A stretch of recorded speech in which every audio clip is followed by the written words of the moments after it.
Mise en page de la page de titre. Maintenant que les éléments de la page de titre sont saisis, donc les 5 blocs, comprenant le nom de l'entreprise, qui est le premier bloc, le deuxième bloc, le titre du rapport, le troisième bloc, le nom du destinataire, le quatrième bloc, le nom de l'auteur et le cinquième bloc, la date et le lieu. Une fois que tout ça est fait, il faut appliquer les règles de mise en page de la page de titre. On va devoir donc appliquer un alignement vertical justifié, ajouter une bordure de page, ce qui est facultatif, et insérer un saut de section page suivante. Je vous montre tout de suite comment on fait pour appliquer donc ces 3 règles-là.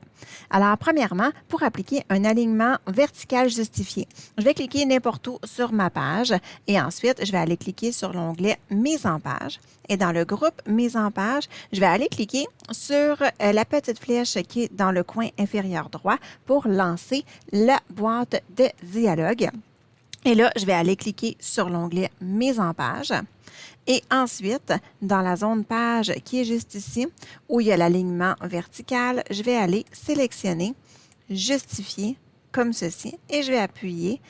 En fait, avant, je vais aller appliquer à on peut appliquer à ce document étant donné que je n'ai pas d'autres pages. Donc, on peut le garder comme ça pour le moment. Et on peut cliquer sur le bouton OK, tout simplement. Et voilà, donc, je vais modifier le zoom et on voit donc que mon document ici est justifié verticalement. Ensuite, ce qui me reste à faire, donc, c'est appliquer une bordure de page. Alors, pour ça, encore une fois, on clique n'importe où dans la page de titre. Et là, je vais aller me déplacer vers l'onglet Accueil. Et ensuite, je vais aller dans le groupe Paragraphe.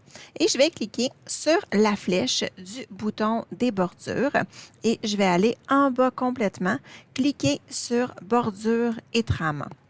La boîte de dialogue bordure et trame va s'ouvrir et là, je vais aller cliquer sur l'onglet bordure de page qui est juste en haut. Et ensuite, bien là, c'est à nous de faire la sélection de ce qu'on veut avoir comme type de bordure. Alors, premièrement, moi, je vais aller sélectionner un encadrement, donc pour avoir tous les côtés de la même façon. Et je vais aller sélectionner, tiens, une petite bordure comme ceci, donc ce style-là. Je peux modifier la couleur. Je peux modifier la largeur aussi. Moi, je vais la mettre à 2 1/4. Sinon, 3, je trouve que c'est un petit peu trop gros. Et on va appliquer à cette section seulement. Donc, on ne veut pas que ça soit appliqué, évidemment, à tout le document. Donc, on applique à cette section seulement et on appuie sur le bouton OK.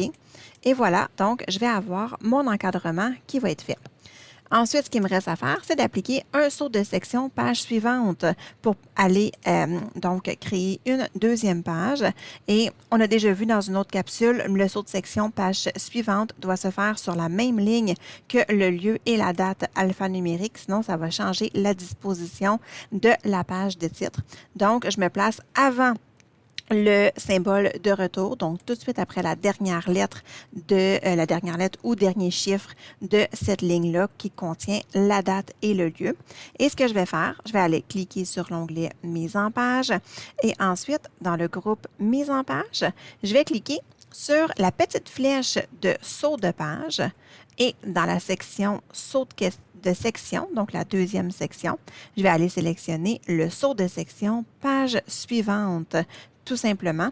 Et là, on voit le petit symbole. Je ne sais pas, peut-être en zoomant, vous allez mieux voir. Donc, le saut de section page suivante, c'est 2 lignes pointillées, une par-dessus l'autre. Donc, c'est ce qui symbolise mon saut de section page suivante. Et je me retrouve avec ma deuxième page, tout simplement. Alors, voilà, donc, ce sont les 3 éléments à ne pas oublier pour faire la mise en page d'une page de titre d'un rapport administratif.